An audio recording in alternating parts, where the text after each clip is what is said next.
and allow the barriers to fall. Dare to be vulnerable. Dare to be honest. If you're having a bad day, talk about it.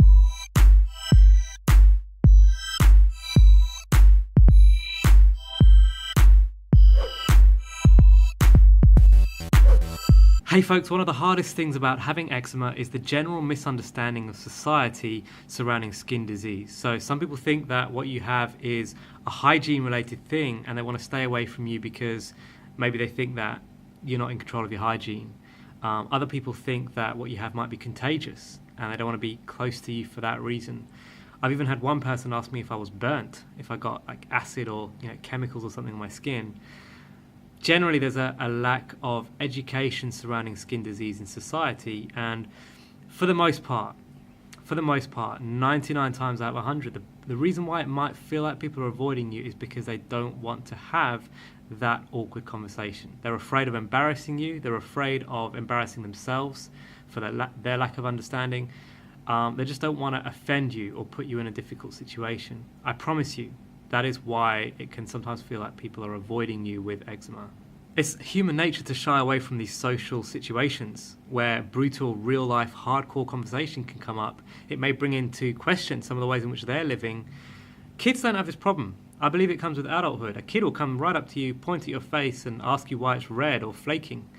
An adult won't do that. They've grown into this way of just becoming jaded and tired and embarrassed, and they have inhibitions, which kids don't have, and that's why adults are avoiding you. That's why it feels like adults are avoiding you. They don't mean to avoid you. They don't mean to be rude, but the ball really is in your court because you're the educated one on what's going on with your skin, and it takes a bit of confidence, maybe a bit of sense of humor, to own the situation and understand what's going on, understand why your social situations may be challenging. Even for those who have heard of eczema dermatitis and they know what you're suffering with, very few of them will understand the root cause. Very, very few will understand that this is a gut-related thing, it comes from the inside, and they will think you are crazy for not using some kind of cream. They'll think that you should be using some kind of cream or lotion to get rid of it and move on with your life. They don't understand that this is a deep-set disease, because it looks skin deep, doesn't it? It does, and that's why we struggle with it mentally, because it looks skin deep, but it's anything but skin deep, and most people don't understand this. And not to bring our disease into the same realm as people who are suffering from life-threatening diseases like cancer, but cancer has this support group. There's an identity surrounding cancer. If you are a cancer victim, I use the word victim, around you, you've got a support structure. There's charities, there's support groups, there's charity events. There's so much stuff going on surrounding things like cancer that you can form an identity around your disease. Whereas with eczema, it's not the same. It doesn't have that support structure. It doesn't have that tendency for people to be able to identify and be accepted. You're a misfit. You're a misfit in society if you have eczema. Now, I happen to believe that this is a good thing. I think it's good that you don't have that support structure around you if you have eczema, because it prevents you from identifying too much with your disease. You don't want to become an eczema sufferer, because you'll build an identity around that. The actions you'll take subconsciously will be working to maintain that state of dis-ease in your body. Whereas when you see yourself just as you're passing through, you're just going through an eczema-related phase right now, there's light at the end of the tunnel. Do you see the subtle difference there? Maybe you're even sat in a room right now, breaking out in a cold sweat about the thought of facing the world in your current state. But, I've got to break it to you, the world doesn't care nearly as much as you think they might. We live in a world of instant gratification, self-absorbency, self-involvement, just business, sophistication. People don't have as much time as you might think to stop and care about your skin rash. And, if you stay locked in your room, nobody wins. Nobody learns about your disease. Nobody learns about what really is going on with you as a person rather than just what's going on with your skin.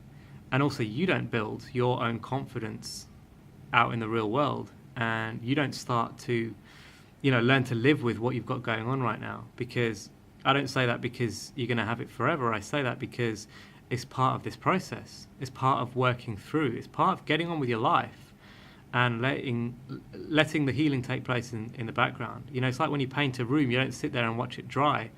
You set it, forget it, and move on, do something else. And then you come back and you find you're ready to put another layer on. When you find yourself in these social situations and you sense an awkwardness building, you've got to take the reins. The ball is in your court here because you are the educated one on your disease.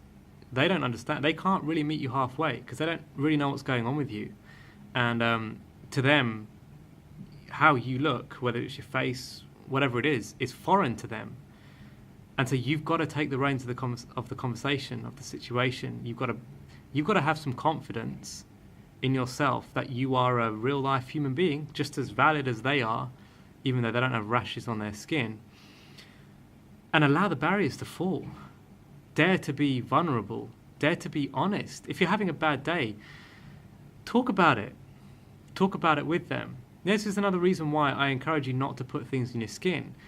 Products and creams and things. For sure, it's better for your healing process, but also it's good because it allows you to be honest. If your skin is being honest, you're more likely to be verbally honest and mentally honest with yourself and with people.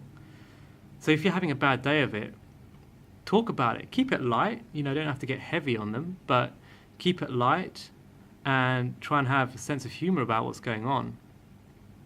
And 99% of people will find your honesty endearing and refreshing, and you'll stay with them. You'll stay in their hearts. And for the people that don't get it, you've got to ask yourself: are they really people that you want to be spending time with?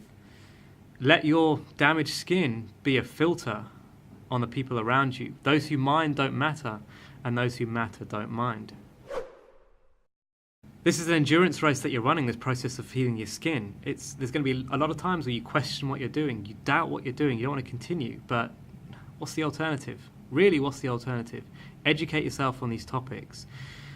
I want to leave you with a homework task. I don't usually do this, but I want to leave you with a task. Within 24 hours of watching this video, I want you to go out and have a conversation with somebody, a 3-minute conversation with somebody you've never had a conversation with before. It can be about anything you like. Your skin may come up, it may not, but have that conversation. If it doesn't last 3 minutes, it doesn't count. Go away and find somebody else, and it will do something for you.